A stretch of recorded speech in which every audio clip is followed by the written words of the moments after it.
Hey guys, welcome back to Vinceville Custom. So today I'm sharing with you a Banshee X-men Garage kit that I just finished up from my friend. Now I think if I'm correct, he is producing this. It is I did do a review on this a while back. This I think is the actual 3D print, but he did have it molded and cast it. I think I'm not really sure all the details, but if you guys are on the statue hobbies and stuff, you probably know and seen it already. Pretty straightforward kit. The hands were separated, the head chest area was separated, and the two boots were separated, and it was pretty much all together. It was kind of weird. So I did do the review on it, and I started putting him together, and it turns out that whatever they used to fill up the item, they filled it with like a very wet clay. It wasn't like a clay that actually cures, but I think it's a wet clay that will cure if there was enough air in it. But for some odd reason, the head was filled with it, the hands were filled with it, and the boots, and only this X part underneath was filled with it. So these triangle parts underneath the base were hollow. Now, I didn't want to put him onto the base with those hollow parts because I had a funny feeling that even though he's very light, because they only filled foam in the body, they didn't actually fill the body with any of that clay, which is kind of weird. So I was just a little bit worried that over time this triangle parts might kind of warp or snap because it was so paper thin, it kind of scared me. So for this key right here, I did magnetize this foot. So there's a magnetized over here. What I did is these two keys, I filled it up with Aves and I let it cure. And then after that, what I did is I filled up all the rest of the triangles with freeform air. And then once the freeform air cured up, I used a Bondo and I slathered it on the bottom of the base and I leveled it out. So at least the whole base is solid, even though it's not filled with this weird, I don't know, like clay that's in there.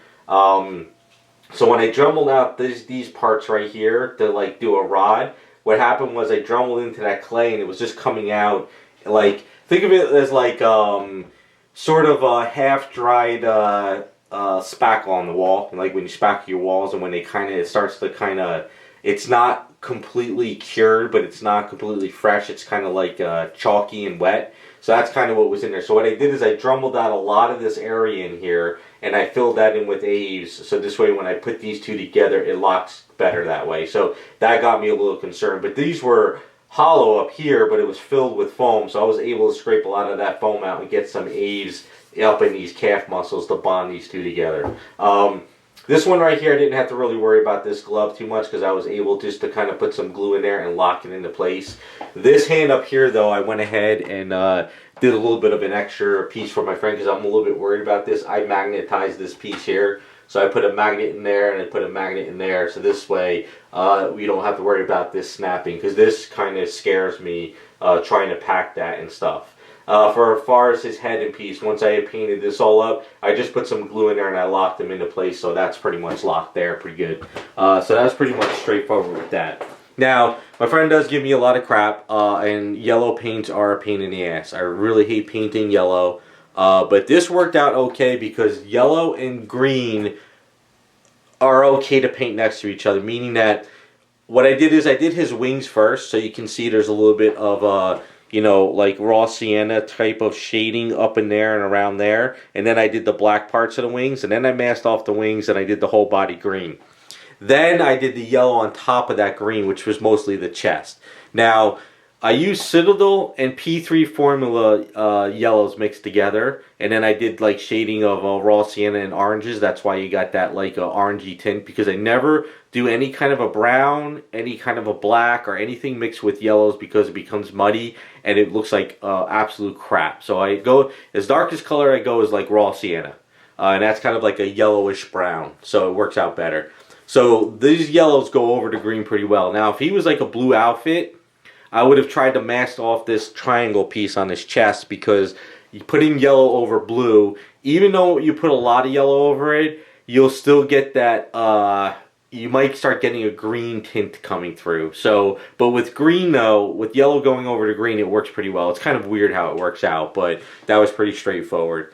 And then his face, I don't have Garage Kit colors anymore since that paint brand is gone. So I was mix up different kinds of brands of, skin tones. And since he is Irish and he's fair skinned, I try to keep him a little bit lighter. and not not really shade him up too much. And then I did the yellow hair, but my friend says he wanted it more of a strawberry blonde. So what I did is after I did the yellow hair, I pretty much added the whatchamacallit, a little bit of an orangey tint.